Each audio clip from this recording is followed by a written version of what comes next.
were going to put y'all over on the left-hand side, so that, you know, and because they were worried that I would lean or Right. whatever, you know, dominant hand kind of. And he was so tall when he took off. It was like, oh. I just wasn't used to it. Right. We need to wait for Jackie and Shay. Jenny? Hang on Can you make one sure second. Jackie and Shay are coming? Mayor, we're good to go. Well, we're waiting on 2 people. Okay, that's fine. Sorry, everybody. Give us a minute. Here they are.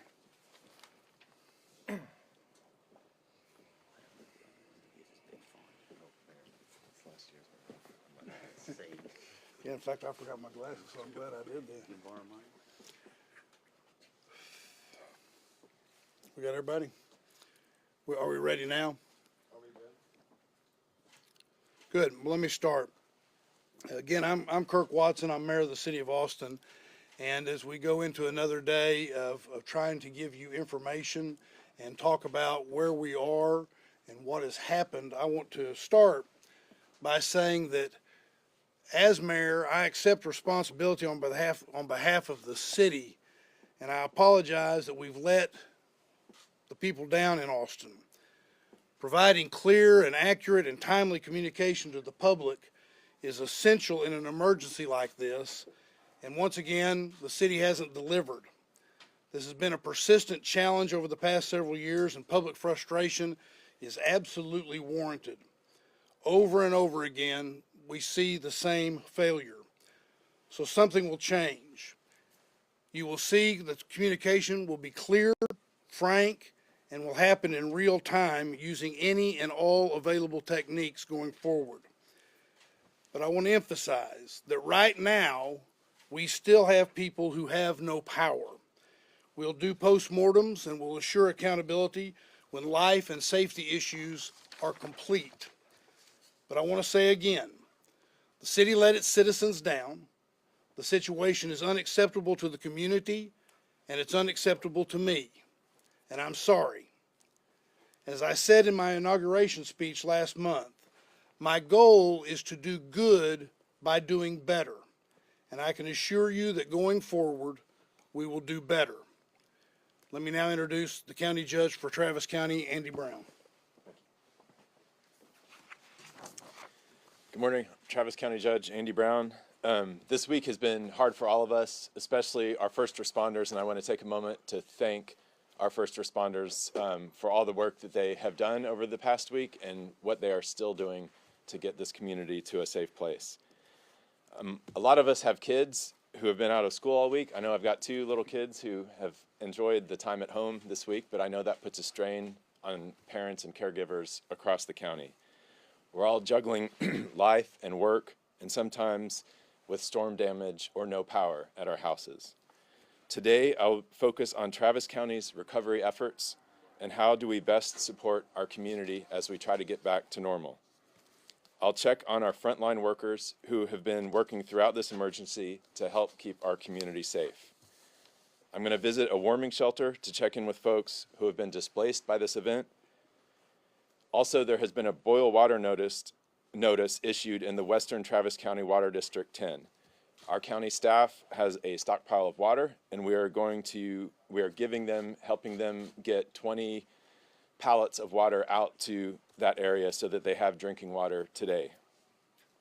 Throughout the day, I'll survey the extent of damage across the county and evaluate what resources we need for a robust and resilient recovery. This may include a disaster declaration. Whether Travis County and the City of Austin issue disaster declarations will depend on whether doing so will have a direct impact and benefit to our community, both in the City of Austin and Travis County. And of course, I will arrive at this decision consulting with the mayor and city manager and the frontline staffs in both the city and the county. I plan to make this decision by this afternoon, and just remember that it is my top priority to ensure that Travis County has a robust and resilient recovery to this storm as soon as possible. Thank you all very much. And I'll pass it over to City Manager Spencer Cronk. Thank you, Judge, and thank you, Mayor. Again, City Manager Spencer Cronk, and I appreciate everyone being here with us this morning.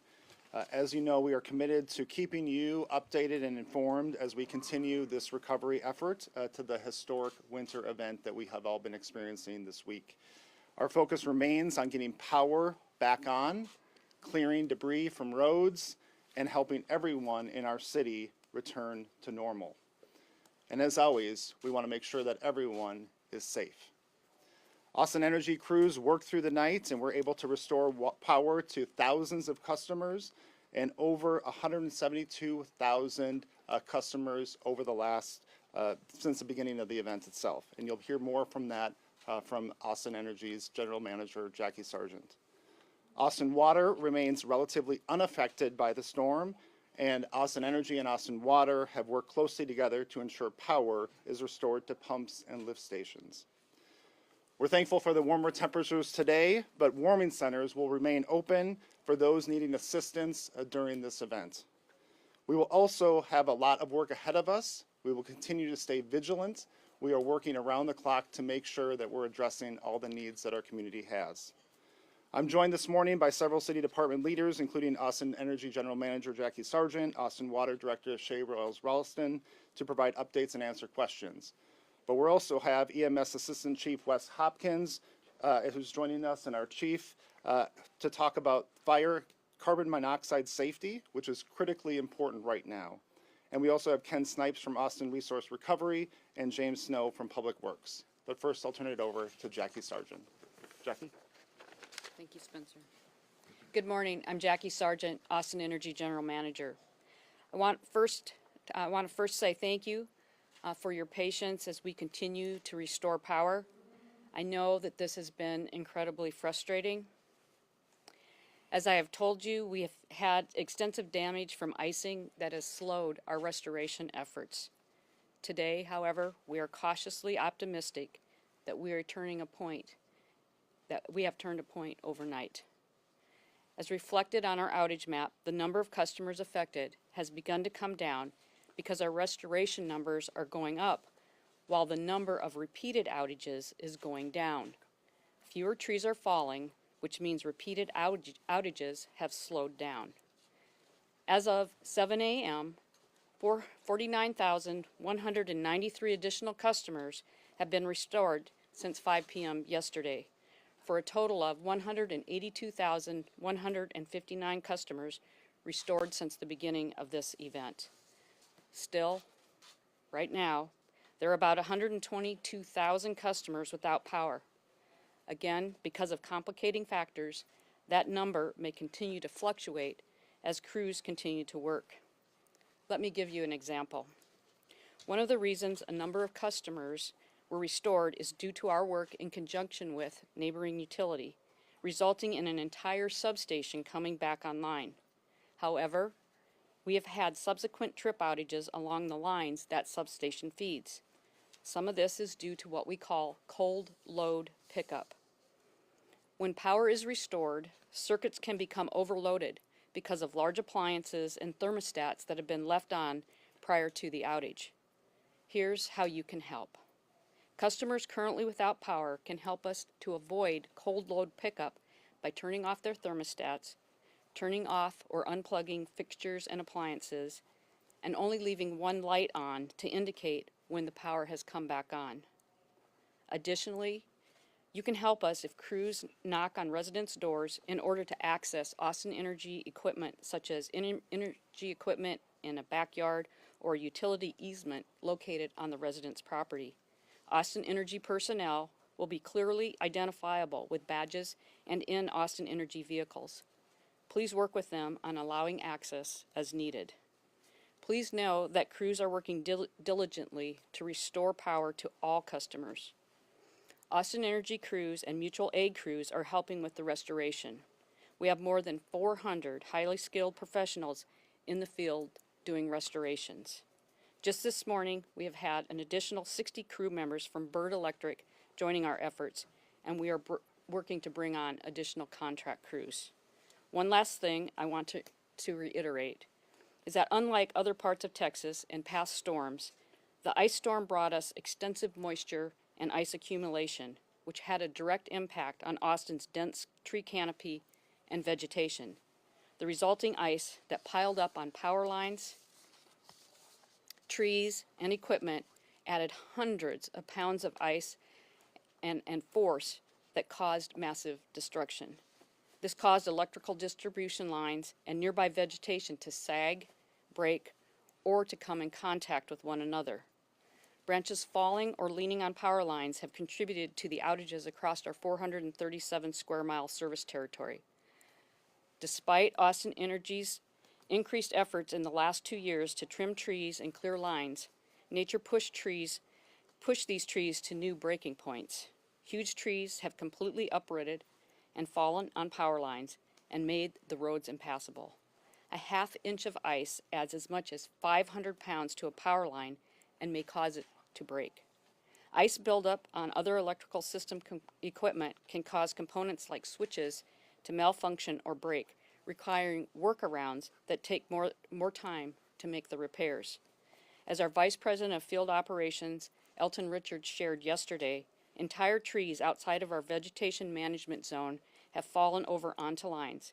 Large trees away from the lines have broken off and fallen onto them. And communications infrastructure has impacted our lines as well. These events are well beyond what can be addressed with our vegetation management efforts. I want to thank the entire Austin Energy team who has been working 24/7 for their dedication and commitment to restore power as safely and quickly as possible. Thank you.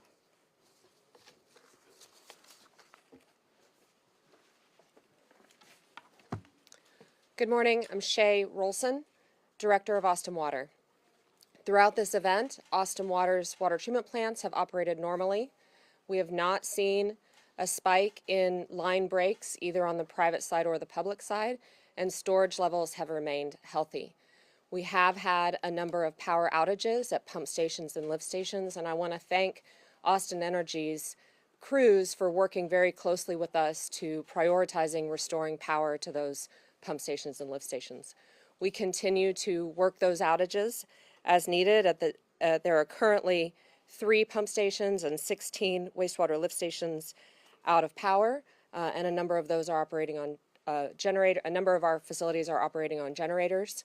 But at this time, water storage levels throughout the system are healthy.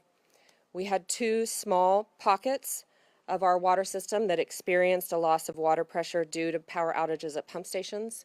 That's 15 homes in the Glen Lake subdivision and 24 homes on Mount Larson.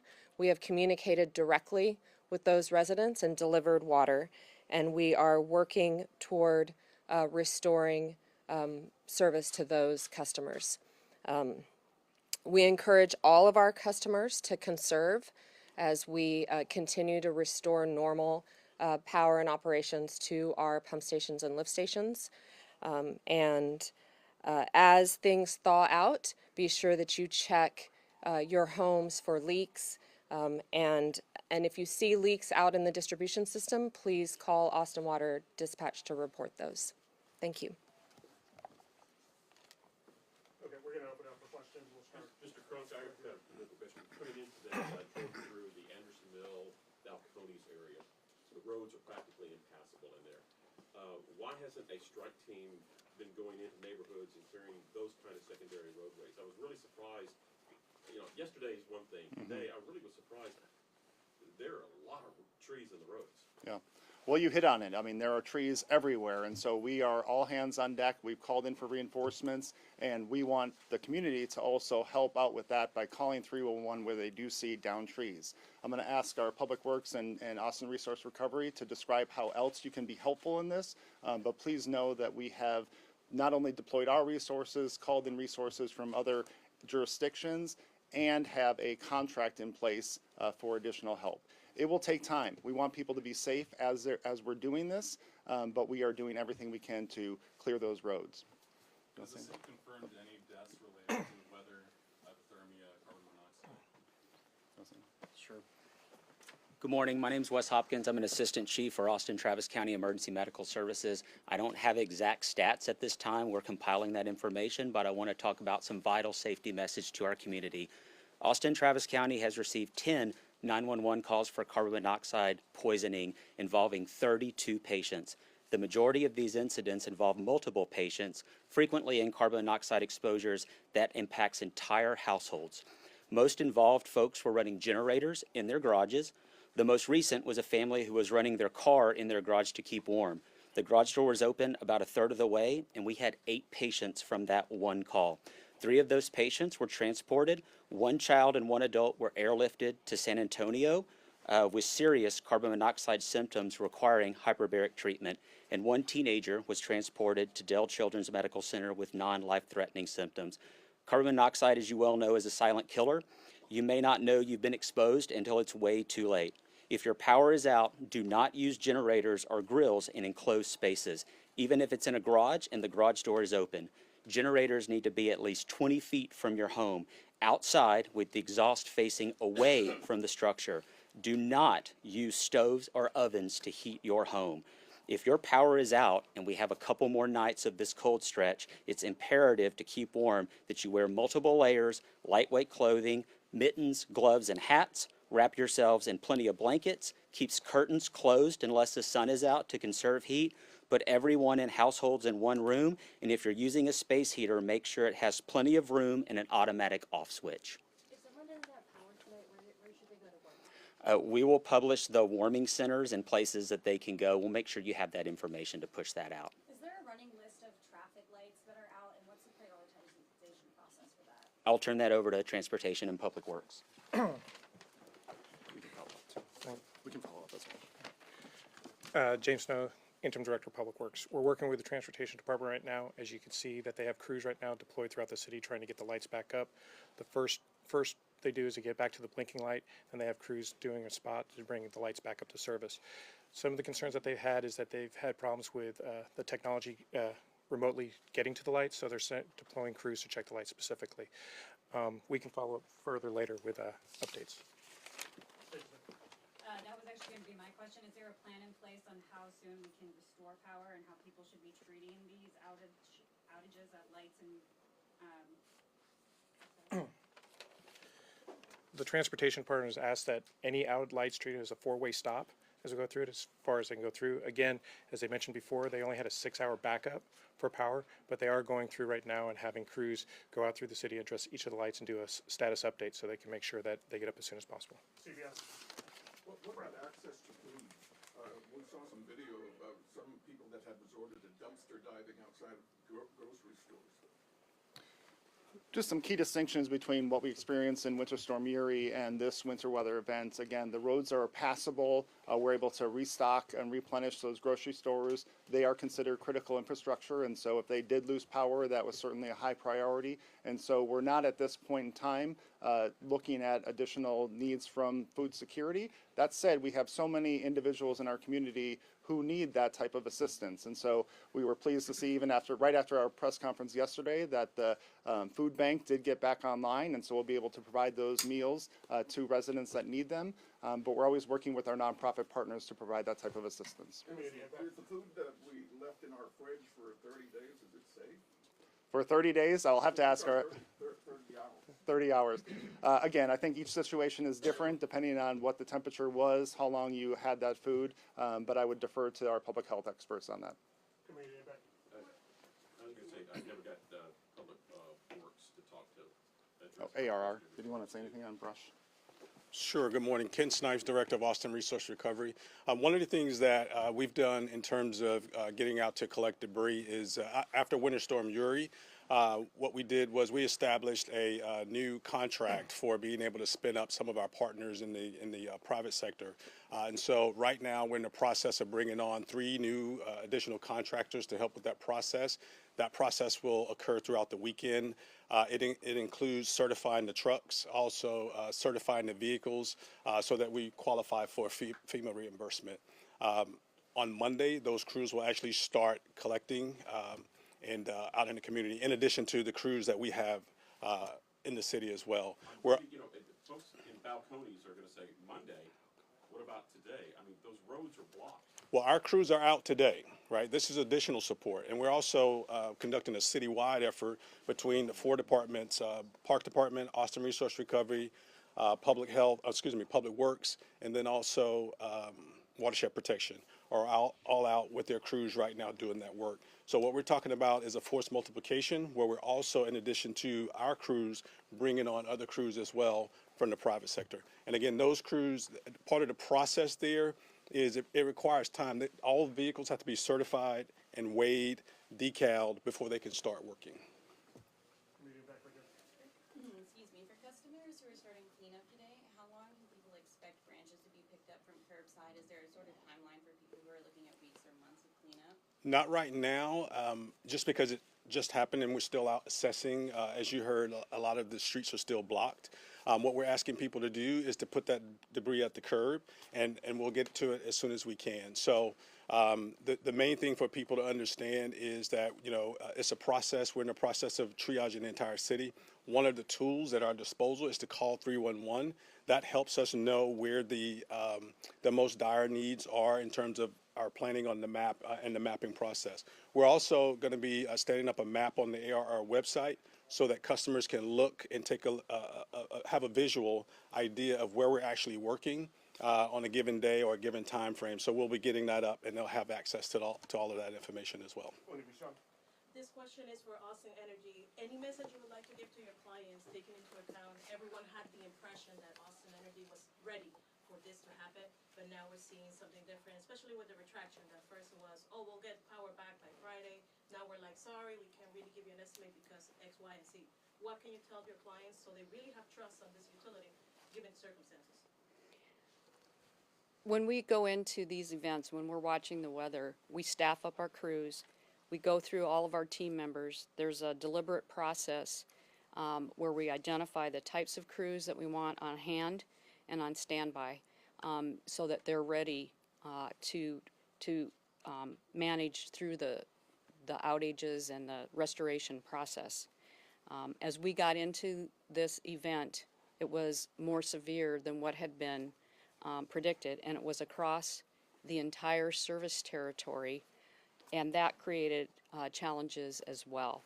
So when we identified that we had that widespread of extensive damage, that's when we relied on our mutual aid and started calling in assistance. We had the impedance of the roadways. We've heard about the trees on the roadways and the ice that was there. Fortunately, the ice is pretty much has melted because of the warmer temperatures. And that impeded our efforts to get out and patrol. So in order to have the awareness and understanding of the extent of the damage, we need to have people out there on the ground, boots on the ground, doing that assessment and identifying what all the problems are. And we got overnight, more rain and more icing that occurred, and that caused increasing damage. The other thing that happened is we were restoring circuits, and the approach that we were taking with the crews, they would restore a circuit and then it would trip back out because another tree would fall on it. And as my Vice President, Elton Richards, shared yesterday, we've revamped that. We've created bigger crews so that we have the patrollers, we have the vegetation management, and we have the restoration crews working together in series going down the circuits to restore power. And then probably the biggest challenge right now is maintaining safety and identifying the work zones so that people can stay protected within their work zones. So safety has to be our number one priority as we work through this. But I am hopeful. We saw the significant increase of customers that came online, and that will continue to happen throughout the day with the additional resources that we've brought in, and then additionally with the contract crews that we're working to bring online. This question is for the City of Austin. Being that Austin Energy is a City of Austin entity, we know that Travis County sent out text messages to their constituents. Is there a reason why the city did not? Text messages? Text messages. I'll start and then the mayor can chime in. Again, these are issues that we will continue to look at in our after action report and how we're able to communicate to all customers. We were using other means to communicate to our customers, but to your point, text messages could have been something that we will be reviewing that and making sure that that doesn't happen again. But hang on, but I want to add to that. And that's what I was talking about earlier. I've been very clear since the first time I stepped up to a podium that I don't believe that the city has done what it needs to do in terms of communicating. And it's a persistent problem, as I've said here today. This is not the first time that our citizens have felt like they have not received the communications they need in a time of emergency. I believe that there are a number of things that can be put into place, including how we go about using technology that people are going to rely upon in order to provide them the information that they need. That has to change, and we will change that. When the city manager talks about after-action reports, not only will you see a report come in that talks about what happened and what could be changed, but you will also have the mayor and council engaged in a way to be asking the questions about what went wrong and what can be changed. And let me be clear about the after-action report. This should not be an after-action report that takes a lot of time. This ought to be something where you can put everybody in a room and very quickly figure out what went wrong and what didn't go right, and how we can make changes and get recommendations. There are best practices, but we will have an after-action report that will be scrutinized by the mayor and council going forward. Again, I want to say, we know that mistakes were made and need to be corrected. They will be corrected. The other thing I want to say is I want us to also focus on what we need to do right now to make sure that people stay safe and get their power restored. And also those frontline workers that are out there working, even though the conditions seem to be getting a little bit better because we're having some better weather and things are warming up, they're still doing dangerous jobs, and we thank them for what it is that they're doing. So thank you. Thank you for your leadership, Mayor Michael Woods. You know who I am. I also live next to the Balcony Woods section, and I've been without power for 3 days. What tools do we don't have that the other cities have? I haven't heard that we had major catastrophes in surrounding cities such as Austin. What tools do we lack that other cities might have? Well, I'm not going to be able to answer that question specifically, and I'll ask Ms. Sargent if she wants to lay something out on that. But other cities have had issues. I mean, San Antonio had some, not at the level we had, and I think in part because of what Ms. Sargent said, that this ended up being across the entire service area. But again, in terms of looking forward, things like how we address our canopy, our urban canopy, have to be looked at. We have to look at that not just, frankly, because of severe winter weather that can do damage, but from a wildfire perspective. Those are the kinds of things that this event has emphasized and perhaps allowed for a greater problem in Austin than maybe you've seen in other places that have less of a canopy or approach that in a different way. And we need to look at that. As I've shared, the amount of damage that this storm brought onto the entire service territory was so significant. And as we have talked with other utilities, they've had experiences as well, but their service territories are more spread out. Ours is more dense and compact. And because it fell on that entire service territory, we've seen the extent of the outages that we have, whereas you might not have seen that. If you look at various outage maps and you do percentages, so in this area, there's this many customers that are served and there's this many customers out, the percent, the number of customers is lower because there's fewer customers in those areas, but from a percentage perspective, it's been significant as well. I want to address something that the mayor talked about, and that's wildfire mitigation. That is one of our top priorities, and as we do risk assessments. And I really want to give a shout out to Councilmember Ellison Alter, who has been a champion and a supporter of our efforts as we've increased our vegetation management. As Mr. Richards shared yesterday, we've doubled our vegetation management budget. And so I really want to express my appreciation to her and the entire council for their support as we work to do that mitigation effort. Thank you. Okay, and then we're gonna do last question after this. The biggest question that people wanna know who don't have their power yet is when they're gonna get it back on. Is there any way for them to get any kind of real-time updates as to when crews are going to be able to get to their area?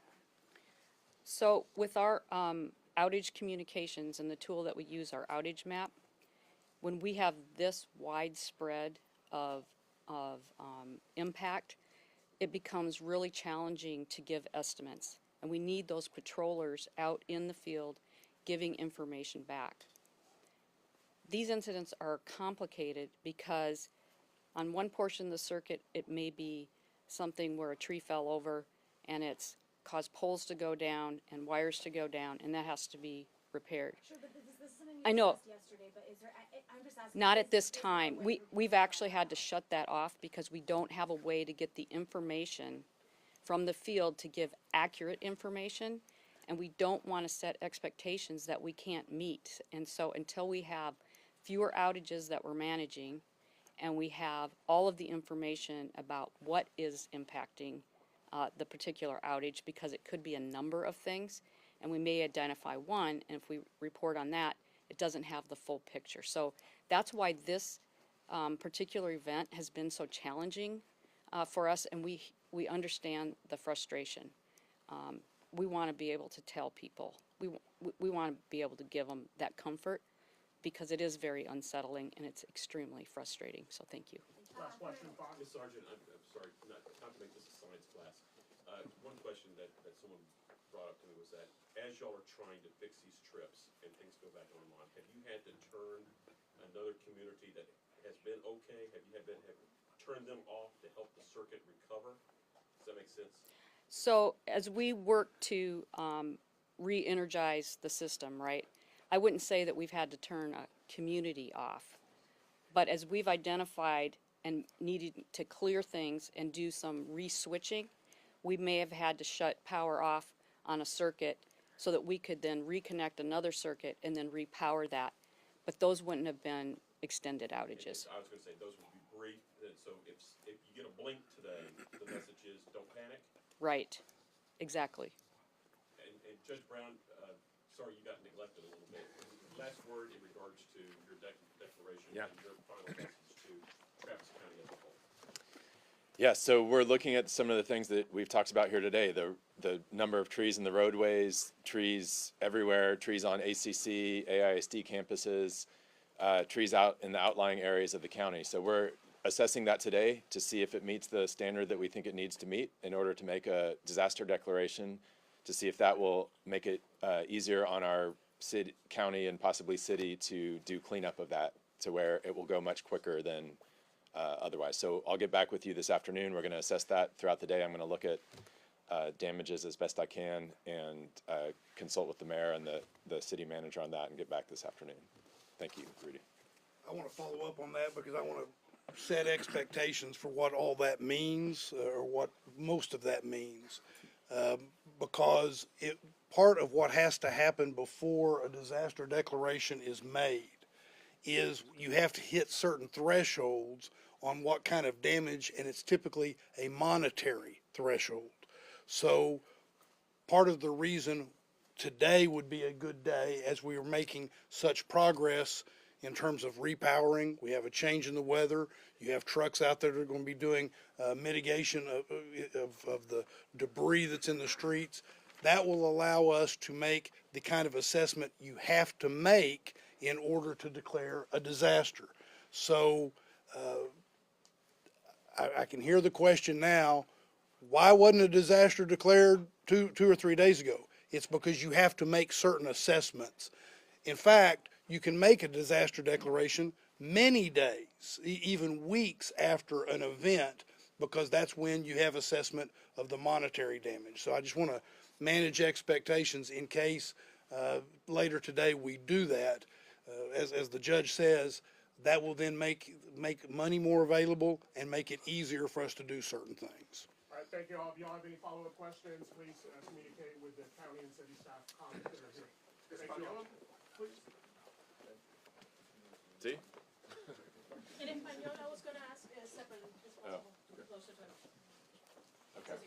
We can do them separately. I was just gonna say to the point that I was making. I'm gonna stay in the fight.